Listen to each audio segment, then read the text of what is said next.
Okay, so think about this. Way back at the dawn of civilization, humanity basically came to this huge fork in the road. It was a choice that would pretty much define everything they came after. Do you plant your roots, build up walls, and create a world that's meant to last? Or do you live your life on the move, a master of those huge open spaces, defined not by what you've got, but by how far and fast you can ride? This is the story of the farmer and the rider, two worlds that shaped all of human history. Let's get into it. So let me just start by asking you a question. Seriously, think about it. Which one would you pick?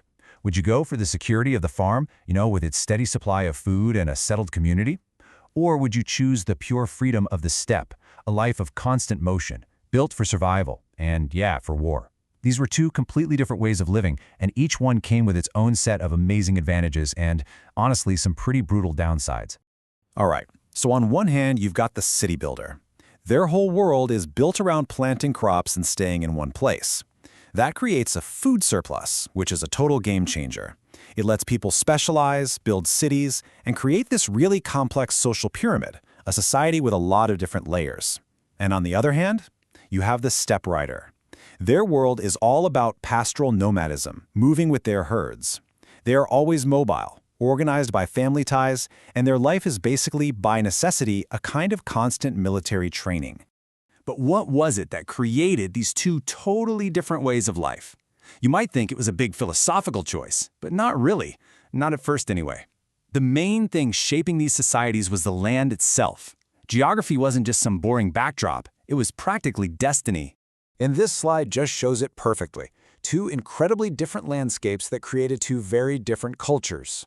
Over on the left, you've got places like Mesopotamia and Egypt, and you can see what we call the gifts of the river. The Tigris, the Euphrates, the Nile, they all provided rich soil and a reliable source of water. It was basically an open invitation to settle down and start farming.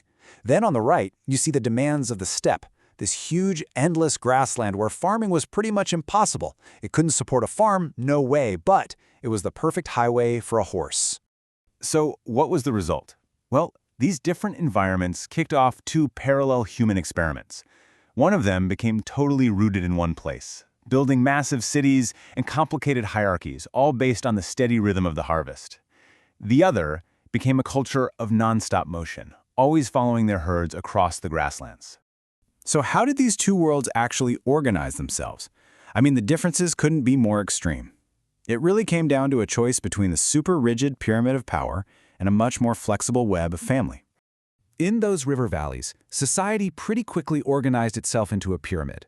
Right at the very top, you have your king and the priests. They control both the government and, your connection to the gods. Just below them are the elites, the scribes, military leaders, that sort of thing. Then you've got your merchants and your artisans. And holding the whole thing up, a massive base made up of farmers and, eventually, slaves. Their labor is what created the surplus that fueled the entire civilization. The nomads, they had something completely different. There was no central government, no king sending out orders from some faraway capital. Society was held together by this web of kinship, this powerful idea that everyone was basically related, descended from a common ancestor. Leadership went to chiefs and shamans who had proven themselves, and women, interestingly, often had a much higher status than in the settled societies. It was a flatter, more mobile social structure, almost like a decentralized network, which might actually sound kind of familiar to us today. Now, these huge differences in how society was structured also led to really different ideas about law and belief. When it came to keeping order and how they saw the universe, their paths split once again. One world was going to write down all the rules, while the other was going to follow the leader. See, once you have extra food and land and property, you need rules to manage all of it. In a place like Babylon, this led to things like the famous Code of Hammurabi. For the first time, law wasn't just a personal thing. It was a written, centralized system based on principles like lex talionis, an eye for an eye. This was really the birth of abstract justice, handed down by the state. But the nomads, they didn't need any written codes. Justice was just handled within the family group. You didn't find authority written on a clay tablet. You had to earn it. It was all in the charisma and the proven skill of a war chief or the spiritual power of a shaman. Your duty was to your family and your leader, not to some impersonal government. And they shaped their entire view of the world. As you can see here, the Mesopotamians, who had to deal with unpredictable floods, they developed this really pessimistic religion. Their whole goal was to try and appease these moody, unpredictable gods. The nomads, though, they found their security somewhere else entirely. Their worldview was built on military self-reliance and the unbreakable bonds of family. They put their trust in their kin and their own strength, not in faraway gods. Now, of course, these two worlds didn't just exist in their own separate bubbles. They were constantly crashing into each other, and that interaction became this powerful engine of history, creating this whole dynamic of conflict, but also cooperation. And their interactions usually took one of three forms. First, you had trade, which was actually symbiotic. The nomads controlled the great trade routes, like the Silk Road, and they provided transport and security for all the goods of civilization. Second, there was the raid. The nomads, with their incredible mobility and military tech like the war chariot, were a constant threat. I mean, the Hyksos invasion of Egypt is a classic example of this. And third, there was adaptation. Civilizations often decided it was better to just hire these amazing warriors, turning potential raiders into mercenaries and bodyguards. So why does any of this ancient history, this dynamic of the farmer and the rider, even matter to us today?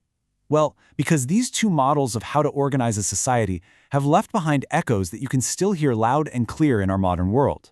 When you really boil it all down, this is one of the most fundamental tensions in all of human history. It's this constant push and pull between the centralized hierarchical state, that's the farmer's world, and the mobile, flexible, decentralized network, that's the rider's world.